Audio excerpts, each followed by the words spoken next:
आरोग्य संजीवनी. नमस्कार, मी शिल्पा गुजर. नमा होमिओपॅथी आरोग्य संजीवनी या विशेष कार्यक्रमात तुम्हा सगळ्यांचं खूप खूप मनापासून स्वागत आहे.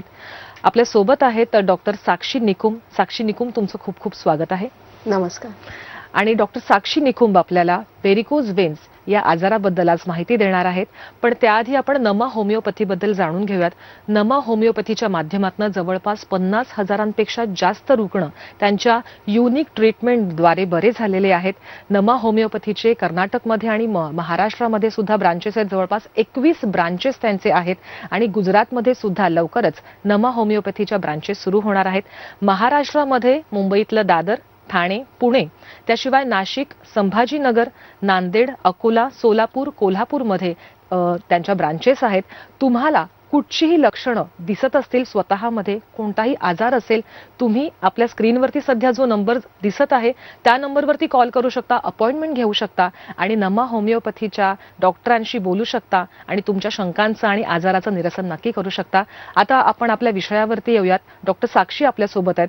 डॉक्टर साक्षी, व्हेरिकोज वेन्स म्हणजे नेमकं काय? तर व्हेरिकोज वेन्स आपण जसं म्हटलात की हा खूप प्रमाणात बघितले गेलेला आजार आहे. त्यातल्या त्यात हा खूप दुर्लक्ष सुद्धा केला जातो, कारण की मेन जे आपण बघतो की आजकालची जीवनशैली फास्ट लाईफ आहे, लाईफस्टाईल चेंज आहे, सिडेंटरी लाईफस्टाईल आपण जे म्हणतो ते आजकाल खूप वाढलं आहे. त्यामुळे हा आजार जरी होत असेल तरी लोक हा खूप प्रमाणात दुर्लक्ष सुद्धा करतात.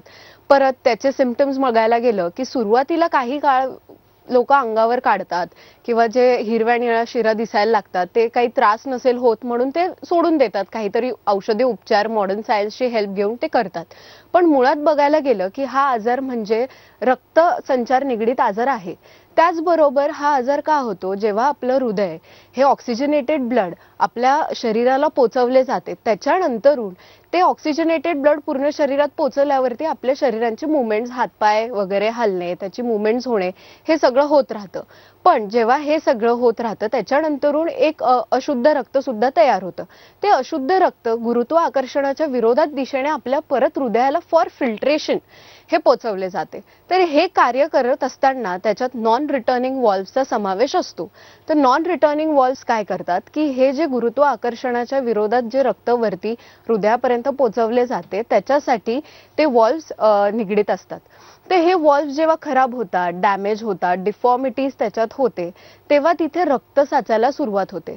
तर हे रक्त जेव्हा साचत राहतं त्याच्यासोबत आपल्या मांड्यांवरती, पायांवरती, कुठल्या ना कुठल्या भागावरती, पोटऱ्यांवरती हे हिरव्या, निळ्या, काळ्या, फुगलेल्या शिरा हे दिसायला सुरुवात होते. यालाच आपण खूप कॉमन भाषेत असं म्हणतो की व्हेरिकोज वेन्स आहेत. डॉक्टर साक्षी, आपल्याला एक फोन येतोय, आपण त्यांच्याशी बोलूयात. माझा प्रश्न डॉक्टरांना आहे. मी खूप बरेच दिवस झाले की मला पायाचा त्रास आहे. तुमचा शो पाहिला आता मी जवळच्या डॉक्टरकडे गेलो होतो, विचारलेलं, पण ते काय बोलले की जरा जास्त झाले, तुम्हाला ऑपरेशन करायला लागेल. पण मला ऑपरेशन करायचं नाही, तुमच्याकडेच काहीतरी याच्यावरती उपाय सांगू शकता का? नक्कीच. जसं तुम्ही विचारता आहेत की तुम्हाला ऑपरेशन सजेस्ट केलं आहे वगैरे, तर तुम्ही हे बघायला पाहिजे की तुमचं जे आहे कोणत्या स्टेजमध्ये, व्हेरिकोज वेन्स कोणत्या स्टेजमध्ये आहे, नक्की व्हेरिकोज वेन्स आहे का, म्हणून आपण एक रक्ताची तपासणी सुद्धा करतो किंवा एक आपण नॉर्मल वेनस डॉपलर म्हणून ही सुद्धा इन्व्हेस्टिगेशन्स आपण करतो. ती करून जर का तुम्ही जवळच्या कोणत्याही शाखेत आम्हाला भेट दिली तर आमचे तज्ज्ञ डॉक्टर तुम्हाला नक्कीच मदत करतील. नक्कीच. पण डॉक्टर, व्हेरिकोज वेन्स ज्या होतात त्याच्या मागची नेमकी कारणं काय आहेत? मी जसं पहिलेही बोलली की खूप कारणं आहेत आजकालची. मेन म्हणजे की ती आजकालची खूप सिडेंटरी लाईफस्टाईल जी आपण म्हणतो ती पण आहे. प्लस ओबेसिटी असते, वजन वाढणे, एकाच ठिकाणी कंटिन्यू ज्यांचं काम असतं, जे आपण IT जॉब्स प्रोफेशन्समध्ये बघतो. परत असेही प्रोफेशन्स असतात ज्याच्यात खूप वेळ उभे राहून काम करणे, स्वतःकडे दुर्लक्ष, हवं तितकं एक्सरसाइज न होता किंवा हवी तितकी शरीराला चालना न मिळत असल्यामुळे हे व्हेरिकोज वेन्सचे उद्भवतात. त्याच्यासोबत आपण बघतो की महिलांमध्ये मोस्टली आपण बघतो की ज्या गृहिणी असतात त्यांचं पूर्ण उभं राहून काम असतं किंवा शरीराकडे त्यांचं दुर्लक्ष होत असतं, त्याच्यामुळे सुद्धा होतात. प्लस टाईट कपडे घालणं किंवा हाय हील्स वापर करणं, त्याच्यामुळे सुद्धा हा आजार होतो. प्लस महिलांमध्ये जेव्हा आपण बघतो की 6व्या, 7व्या, 8व्या, 9व्या महिन्यामधनं की पायांवरती हिरव्या निळ्या शिरा दिसायला सुरुवात होते. ही सुरुवात प्रेग्नन्सीमध्ये खूप होते, आजकाल खूप कॉमन आहे. पण याच्याकडे जर का दुर्लक्ष केलं तर ही प्रेग्नन्सी नंतरून वाढण्याची शक्यता आहे. प्लस त्याच्यानंतरून आजकालचा आहार पद्धती, पाणी कमी पिणे किंवा खाणं व्यवस्थित नसावं, म्हणून हे सगळे कारणं खूप आहेत. खूप कॉमनली आपण बघतो की ते आपल्याला व्हेरिकोज वेन्स याच्यासाठी बघायला मिळतात. डॉक्टर, तुम्ही सगळ्यात आधी म्हणाला होतात की व्हेरिकोज वेन्स हा दुर्लक्षित असा आजार आहे, त्याच्याकडे फार कोणी लक्ष देत नाही. मग याची सुरुवात कशी होते, ह्याच्या स्टेजेस नेमक्या काय आहेत? बघायला गेलं तर नक्कीच मी सांगू इच्छिते की हा खूप क्रॉनिक आजार आहे. क्रॉनिक आजार जेव्हा आपण म्हणतो की हा लॉंग टाइम चालतो, कारण की सुरुवातीची जी स्टेज आहे ज्याच्यात नसांचं जाळं होतं त्याला आपण स्पायडर वेन्स असं म्हणतो. First stage of varicose veins म्हणजे स्पायडर वेन्स. त्याच्यात शिरांचं जाळं वगैरे होणं, त्याच्यामुळे आपण त्याच्यात मोस्ट ऑफ द पेशंट्समध्ये, खूप पेशंट्समध्ये साईन्स अँड सिम्पटम्स दिसत नाही, म्हणजे त्यांना काही त्रास होत नाही, फक्त शिरा दिसायला लागतात. आणि आपल्या माणसांमध्ये कसं आहे ना, वृत्ती कशी असते की जोपर्यंत काही त्रास होत नाहीये, जोपर्यंत काही ते होत नाहीये, दुखापत नाहीये, तिथे जास्त दिसत नाहीये, त्यांच्या रुटिनिस्टिक लाईफमध्ये त्याला काही हे त्रास होत नाहीये, अडचण येत नाही, तोपर्यंत ते औषध उपचार घेत नाही. पण हे खूप कारण आहे की तो आजार तिथल्या तिथे निग्लेक्ट करून किंवा जर का कधी दुखलं तर काहीतरी पेन किलर खाणार वगैरे, त्याच्यामुळे हा आजार अजून वाढत जातो. ही असते first stage of varicose veins. त्याच्यानंतरून जी सेकंड स्टेज आहे, सेकंड स्टेज म्हणजे dilatation of varicose veins. Second स्टेजमध्ये काय होतं की ह्या ज्या शिरा ज्या आपण दुर्लक्षित करतो त्यानंतरून तिथे फुगून फुगून फुगून ते फुगेशीर शिरा होतात. ते तुमच्या हाताला किंवा तिथे मग क्रॅम्प्स येणं. Most of the time patients येऊन आम्हाला सांगतात की आमच्या पोटऱ्यांमध्ये चमक येतेय, पोटरे ओढत आहेत, रात्रीचे कळ मारतात, झोप येत नाही, पेन होतं, चालताना दुखणं. ह्या सगळे पेशंट जेव्हा आम्हाला सिम्पटम्स सांगतात, तर हे symptoms most of the time आम्ही second stage of varicose veins मध्ये बघतो.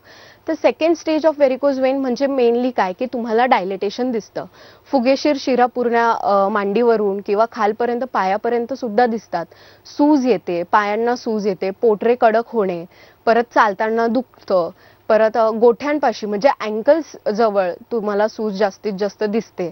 याला आपण dilatation stage of second stage of varicose veins असं म्हणतो. त्यातल्या त्यात मग आता आली तिसरी स्टेज. तिसरी स्टेज म्हणजे काय, जेव्हा आपण डायलेटेशन सुद्धा दूर करतो किंवा त्या आजारावर उपचार घेत नाही सेकंड स्टेजमध्ये सुद्धा, तर हा तिथे रक्त साचून साचून साचून तिथे तो काळसरपणा एक यायला लागतो, कारण की हे अशुद्ध रक्त असतं. ते अशुद्ध रक्त जास्त काळ जर का त्याच जागेवरती साचलं तर मग तिथे काळसरपणा येणं, ती त्वचा काय म्हणतात कोरडी पडणं, त्याला आम्ही म्हणतो व्हेरिकोज एक्झिमा. ती त्वचा जेव्हा कोरडी पडते तेव्हा ती तिथे खाज येणे, पेशंट लोक येऊन म्हणतात की ते काळसर पडतं किंवा ते काळसर पडायला लागले म्हणून आम्ही आधी खूप मॉडर्न सायन्सची मदत घेऊन काहीतरी लेप लावणार किंवा काहीतरी काय म्हणतो आपण ऑइंटमेंट, ते सगळं, किंवा काही थोडाफार दुखापती झाल्या की तिथे एकदमच नस फुटून किंवा हे होऊन रक्त बाहेर पडणं, याला थोडं थोडं आपण म्हणतो की व्हेरिकोज एक्झिमा हा मेन स्टेज आहे. हा थर्ड स्टेजमध्ये आम्ही बघतो.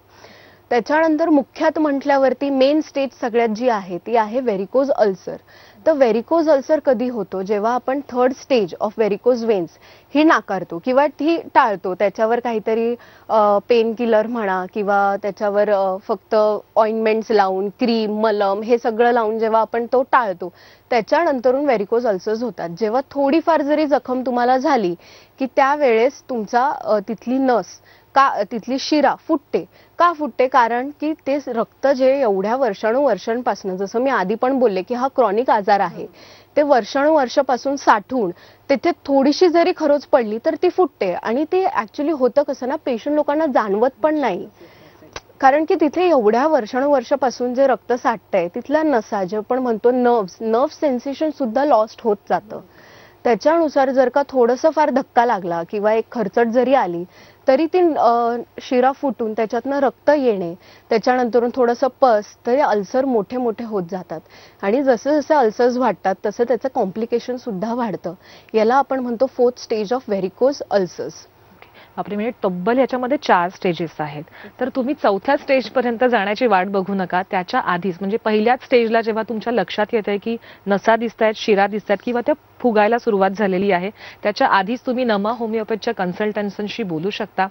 आमच्या स्क्रीनवरती सध्या जे नंबर सुरू आहेत त्याच्यावर फोन करू शकता, अपॉइंटमेंट घेऊ शकता आणि तुमच्या जवळच्या ब्रांचमध्ये तुम्ही नक्की भेट द्या. कारण की मुंबईमध्ये दादर, ठाणे, पुणे, त्याशिवाय नाशिकमध्ये, संभाजीनगरमध्ये, शिवाय सोलापूरमध्ये, कोल्हापूरमध्ये, नांदेड, अकोल्यामध्ये सुद्धा आणि आपण महाराष्ट्रामधून नसाल, कर्नाटकात असाल तर कर्नाटकमध्ये सुद्धा यांच्या ब्रांचेस आहेत. तुम्ही तिथेही जाऊ शकता आणि या डॉक्टरांना भेटू शकता आणि योग्य त्या मार्गदर्शनद्वारे व्हेरिकोज वेन्स हा विषय तुमच्या आयुष्यातनं तुम्ही नक्की घालवू शकता. जसं मी सांगितलं की हा आजार खूप दुर्लक्षित सुद्धा केलेला असतो. त्याचप्रमाणे आमच्याकडे जेव्हा पेशंट्स येतात ते 3rd आणि 4th स्टेजमध्ये येतात. मोस्ट ऑफ द टाइम आम्ही जे बघतो की ते 3rd आणि 4th स्टेजमध्ये येतात, म्हणजेच व्हेरिकोज एक्झिमा किंवा व्हेरिकोज अल्सर्स झालेले असतात तेव्हा ते येतात. तर याचे कॉम्प्लिकेशन्स काय, आपण ह्या स्टेजपर्यंत पोहोचस्तोवर का थांबतो, मला हा पहिला मूळ प्रश्न हाच आहे. त्याच्यानंतरून कॉम्प्लिकेशन्स म्हणजे काय, जे मायनर किंवा माइल्ड कॉम्प्लिकेशन्स आपण म्हणतो ते म्हणजे मराठी भाषेत सांगायला गेलं की मूळव्याध. जी आपली संडासची जागा असते तिथल्या नसा फुगून, तिथल्या नसा कधी कधी मग कडक संडास झाली किंवा तिथलं ब्लिडिंग होणं, तिथून रक्त येणं, याला आपण मूळव्याध किंवा पाईल्स असं म्हणतो. हे व्हेरिकोज वेन्सचं कॉम्प्लिकेशन. त्याच्यानंतरून जे पुरुषांमधले प्रायव्हेट पार्ट्स असतात ज्याला आपण स्क्रोटम असं म्हणतो, तिथल्या नसा फुगून तिथे सूज येऊन याला आपण व्हेरिकोसील्स असं म्हणतो. ह्या निगडीत कसं असतं की पुढे जाऊन पुरुषांमध्ये इनफर्टिलिटीचा खूप आम्ही बघतो, खूप केसेस असतात जे व्हेरिकोसील्समुळे इनफर्टिलिटी होते, बाकी सेक्शुअल प्रॉब्लेम्स होतात. त्याच्यामुळे हा आजाराचं कॉम्प्लिकेशन्स आपण म्हणतो.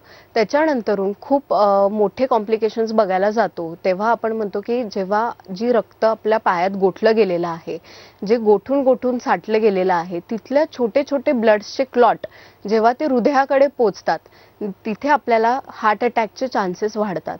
हे खूप इमर्जन्सी आहे, ही खूप लाईफ थ्रेटनिंग प्रोसेस सुद्धा असते.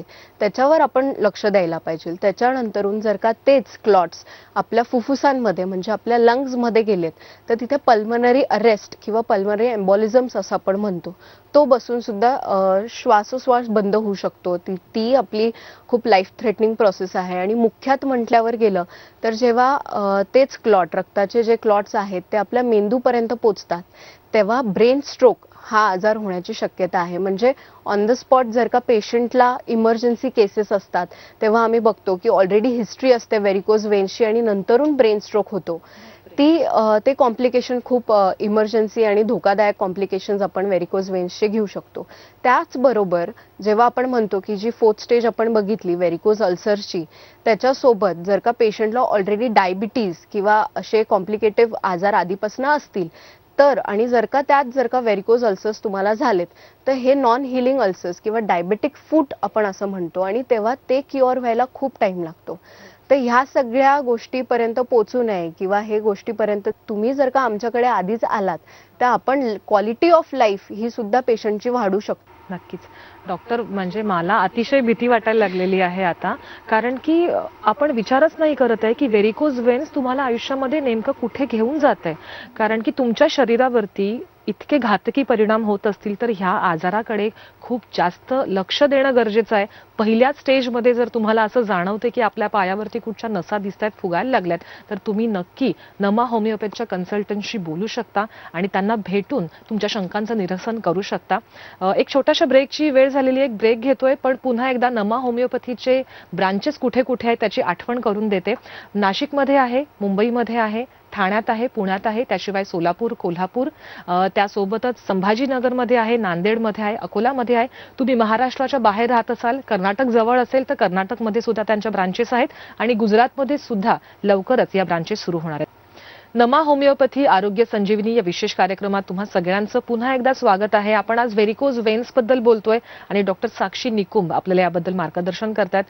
डॉक्टर साक्षी, बरेचदा व्हेरिकोज वेन्समध्ये रुग्णांना सर्जरीबद्दल सांगितलं जातं, पण जर कोणा रुग्णाला सर्जरी करायची नसेल तर नमा होमिओपॅथीच्या माध्यमातून असं काही ट्रीटमेंट आहे का की सर्जरी टाळता येऊ शकते? हो, नक्कीच. नम्मामध्ये आम्ही जो फॉर्म्युला आणतो आहे ज्याचं नाव आहे immunogenic मायझमॅटिक 6th generation homeopathic treatment, हा जो आम्ही फॉर्म्युला आणलाय याचं कारण हेच की असे जे आजार आहे, जे क्रॉनिक आजार आपण म्हणतो की ज्याच्यामुळे खूप कॉम्प्लिकेशन्स होऊ शकतात, ते ह्या फॉर्म्युलाने ते आम्ही कमी करतो किंवा हे क्युअर करायचा आमचा प्रयत्न नक्कीच असतो. तर जसं तुम्ही म्हणाले की कॉम्प्लिकेशन्स काय असू शकतात किंवा सर्जरीज आपण ॲडवाईस करतात. बऱ्याच पेशंटला मॉडर्न सायन्समध्ये सर्जरीज सांगतात. तर सर्जरी म्हणजे काय, बरेच पेशंट सर्जरी पण करतात त्याच्यानंतरून आमच्याकडे येतात. सपोज जर का एक आपण उदाहरण घेतलं की आपल्या पायात जर का 5 नसा असतील, 5 शिरा असतील, त्या 5 शिरांपैकी 2 शिरांमध्ये वॉल्व्सची खराबी असेल, तर त्याच्यासोबत काय होतं की ओपन सर्जरी किंवा लेझर सर्जरी जे मॉडर्न सायन्समध्ये आहे की व्हेरिकोज वेन्समध्ये करता येतात. त्या केल्यानंतरून तुमच्या ज्या 2 शिरांमधले वॉल्व्स खराब झाले आहेत ते काढून किंवा त्याला काहीतरी कट वगैरे काय जे आपण म्हणतो ते करून त्याच्यानंतरून जो रक्तप्रवाह हृदयाकडून येतो किंवा आपल्या शिरांपासून आपल्याला जे अशुद्ध रक्त पुढे वाढवायचं असतं, हृदयाकडे न्यायचं असतं, त्याच्यामध्ये काय होतं ना की प्रेशर बिल्डअप होतं. 5 शिरा आहेत, त्याच्यातल्या 2 शिरा आपण काढून टाकल्या, तर 5 शिरांचा रक्ताचा प्रवाह हा 3 शिरांवरती येतो. तो प्रेशर त्या 3 शिरांवरती वाढत जातो. त्याच्यामुळे काय होतं की त्या 3 शिरा आहेत ज्या चांगल्या आहेत त्याच्यामध्ये डिफॉर्मिटीज व्हायला सुरुवात होते. कारण की त्या वॉल्सवर प्रेशर जसं जसं बिल्डअप होतं, ते वॉल्स जसं जसं ते प्रेशर घेणार त्याच्यामुळे तो डिफॉर्मिटीज येणार. म्हणजे आपण काय करतो की जे ऑपरेशन म्हटले किंवा लेझर तुम्ही म्हटले ते आपण तात्पुरता काढतो, पण त्याच्यासोबत आपण अजून एक व्हेरिकोज वेन्सला नवीन उत्पत्तीसाठी प्रोत्साहन करतो. असं होतं. म्हणून आम्ही जेव्हा आपण बोलतो की सर्जरी टाळा किंवा सर्जरी नका करू, याचं कारण हे. नक्कीच डॉक्टर, तुम्ही सांगता की सर्जरी टाळता येऊ शकते. मग जर सर्जरी टाळायची असेल आणि एखादा रुग्ण तुमच्याकडे आला तर ही ट्रीटमेंट नेमकी कशा पद्धतीची असते?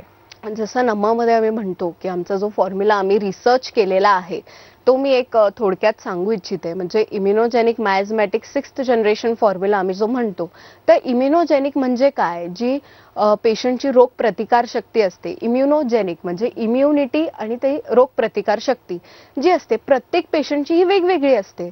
प्रत्येक पेशंटला आजार एक जरी झाला तरी प्रत्येक पेशंटची त्या आजारावर रिॲक्ट करायची, त्या आजारावरची रोग प्रतिकार शक्ती ही वेगवेगळी असते. त्याच सोबत जशी आपली रोग प्रतिकार शक्ती वाढत जाते तसा तसा आपला आजार कमी होतो. म्हणजे तुम्हाला पुढे जाऊन काही कॉम्प्लिकेशन्स मध्ये तुम्ही एंडअप होणार नाही याची आम्ही काळजी घेतो. त्याच्याच सोबत मायझमॅटिक म्हणजे काय की रूट कॉज म्हणजे काय की हा आजार का होतो किंवा का झाला, कशा पद्धतीने झाला. एलिमेंट्स फ्रॉम जे आम्ही आमच्या अभ्यासात आम्ही वापरतो, एलिमेंट्स फ्रॉम की काहीतरी कारण होतं आणि आपल्याला हा बसतो, आजार होतो. जे धावपळीचं जे आजकाल जीवन झालंय त्याच्यामुळे सगळ्यांनाच एक फास्ट क्विक रिलीफ आपण म्हणतो तो हवा असतो. म्हणून आमचा फॉर्म्युला एक आम्ही असा तयार केला आहे की जो 6th जनरेशनच्या सोबतीने राहून तुमचा आजार लवकर कसा बरा होईल याची आम्ही काळजी घेत राहतो. म्हणून हा आमचा होमिओपॅथिक फॉर्म्युला आहे, ज्याला आम्ही नाव दिलंय immunogenic मायझमॅटिक 6th generation homeopathic formula. बरोबर आहे डॉक्टर. म्हणजे मुळापासून आजार कसा बरा होऊ शकतो नमाच्या माध्यमातून यातनं तुम्ही आम्हाला सांगितलेलं आहे. पण कोणताही आजार हा वाईटच, बरोबर? तो आजारच होऊ नये म्हणजे व्हेरिकोज वेन्स होऊच नाहीत यासाठी नेमकं काय केलं पाहिजे? नक्कीच. याच्यासाठी जे मॅनेजमेंट आपण करतो किंवा प्रिकॉशनरी म्हणजे प्रिव्हेंटिव्ह मेजर्स की हा आजार ज्यांना नसेल किंवा हा आजाराची सुरुवात ज्यांना असेल, तर ज्यांना हा आजार नसेल त्यांना मी सांगू इच्छिते की तुमचं डाएट, मेन म्हणजे तुमचं डाएट, पाण्याचा इंटेक वाढवणं किंवा दिवसाला तुम्ही जास्त वेळ जर का तुमचं बसून काम असेल तर तुम्ही ते 1-2 तास बसून काम झालं की एक 5-10 मिनिटाचा वॉक घेणे किंवा एक्सरसाइज. काय हवं असतं ना की तुम्ही प्रॉपर एक्झर्शन जसं जसं तुमचं होतं तसं तसं रक्तप्रवाह तुमचा सुरळीत चालला राहतो. जर का आपला रक्तप्रवाह एकदम सुरळीत चालला असेल तर मग आपल्याला पुढे जाऊन कोणते आजार होणारच नाही. तसं म्हणतो की एक्सरसाइज, परत वजन कमी करणे. वजन जास्त वाढलेलं असेल तर पोटऱ्यांवर, पायांवर, गुडघ्यांवर प्रेशर येतं, त्याच्याने हा आजार उद्भवतो. टाईट कपडे न घालणे किंवा हाय हिल्सचा कधीतरी प्रयोग करणे. जास्त कंटिन्यू तुमच्या लाईफमध्ये हाय हिल्स सुद्धा नाही घालवायचे. महिलांना मी हे खूप गरजून सांगावं असं मला वाटतं की तुम्ही जे हाय हिल्सचा घालतात किंवा उभे राहून जास्त वेळ काम करतात, गृहिणी स्पेशली, त्यांना सांगावे इच्छिते की तुम्ही फक्त कामाकडे न लक्ष देता तुमच्या शरीराकडे सुद्धा तुम्ही लक्ष द्या की तुमचं व्यायाम होतोय का, तुमची शरीराची हवी तितकी हालचाल प्रॉपर होते आहे का, हे तुम्ही एकदा तुमच्या याच्याकडे लक्ष द्या. म्हणून आम्ही म्हणतो की पहिल्या जर का स्टेजेसमध्ये तुमचा हा आजार असेल तर तुम्ही प्रत्यक्षात पहिले येऊन आम्हाला भेट दिली तर हा आपण एकदम सुरळीतपणे आणि एकदम छान औषधांनी आम्ही तो रिलीफ करू शकतो. त्याच्यानंतरून जे ऑलरेडी सेकंड थर्ड स्टेजमध्ये असतील त्यांनी घाबरून जाण्याचं कारण नाही आहे. ते सुद्धा आमच्याकडे इतके पेशंट्स येतात मॅम, मी तुम्हाला सांगू इच्छिते की इतके पेशंट्स येऊन सुद्धा आम्ही त्यांना क्युअर केलेत. म्हणजे अल्सरच्या केसेस आमच्याकडे क्युअर झालेल्या आहेत, एक्झिमाच्या केसेस आमच्याकडे क्युअर झालेल्या आहेत. नक्कीच, म्हणजे हेल्दी लाईफस्टाईल ही सगळ्यात महत्त्वाची आहे. आणि त्याहूनही तुम्हाला जर हा आजार होतोय तर तुम्ही नमा होमिओपॅथीच्या होमिओपॅथ कन्सल्टंटशी नक्की बोला आणि तुमचा हा आजार तुम्ही निपटून काढू शकता. डॉक्टर, आपल्याला आणखी एक फोन येतोय, आपण त्यांच्याशी बोलूयात. बोला. नमस्कार, माझं नाव तेजश्री. मला प्रेग्नन्सी नंतर पायावर अशा हिरव्या निळ्या शिरा आता दिसायला सुरुवात झालेली आहे आणि कधी कधी माझा पाय खूप जड होतो आणि खूप त्रासही होतो. तर यासाठी मला तुमच्याकडे काही ट्रीटमेंट मिळेल का? नक्कीच, डॉक्टर याच्याबद्दल मार्गदर्शन करतील. डॉक्टर, काय ट्रीटमेंट असू शकते? हो, मोस्ट ऑफ द मी आधी पण सांगितलं की प्रेग्नन्सीमध्ये आपण बघतो की महिलांमध्ये हा त्रास सुरू होतो. तर मुळात मला तुम्हाला असं विचारू इच्छिते की जर का तुम्ही 6th, 7th, 8th किंवा 9th मंथ प्रेग्नेंट असाल तर मग त्याच्यानंतर तुमच्या ह्या ज्या शिरा दिसताय याच्यासाठी तुम्ही नक्कीच जर का चालणं वगैरे मॅनेजमेंट जे आपण म्हणतो ते केलं आणि आफ्टर प्रेग्नन्सी जर का तुम्ही ट्रीटमेंट घ्यायला सुरुवात केली तर हा नक्कीच आजार आपण लवकरात लवकर बरा करून ते पुढे कॉम्प्लिकेशन्समध्ये नाही येणार याची आम्ही नक्कीच काळजी घेऊ. नक्कीच डॉक्टर साक्षी, तुम्ही अतिशय छान माहिती दिलीत आणि प्रेक्षकांच्या शंकांचं निरसन सुद्धा केलं, त्यासाठी तुमचे खूप खूप आभार. नमा होमिओपॅथी आरोग्य संजीवनी या विशेष कार्यक्रमात आता वेळ झाली इथेच थांबण्याची, पण पुन्हा एकदा आठवण करून देते. नमा होमिओपॅथीचे जवळपास महाराष्ट्रामध्ये 21 शाखा आहेत, कर्नाटकामध्ये सुद्धा आहेत आणि लवकरच गुजरातमध्ये सुद्धा त्यांच्या शाखा सुरू होणार आहेत. दादरमध्ये, ठाण्यामध्ये, मुंबईत, पुण्यामध्ये, शिवाय नाशिकमध्ये, संभाजीनगर, त्याशिवाय सोलापूर, कोल्हापूर, नांदेड, अकोला यामध्ये सुद्धा त्यांच्या ब्रांचेस आहेत. त्याच्यामुळे जर कोणतीही समस्या तुम्हाला व्हेरिकोज वेन्स बद्दल वाटत असेल तर जवळच्या शाखेशी जरूर संपर्क करा आणि तुमच्या शंकांचं निरसन करा. आता वेळ झाली इथेच थांबण्याची. नमस्कार. नमा होमिओपॅथी आरोग्य संजीवनी.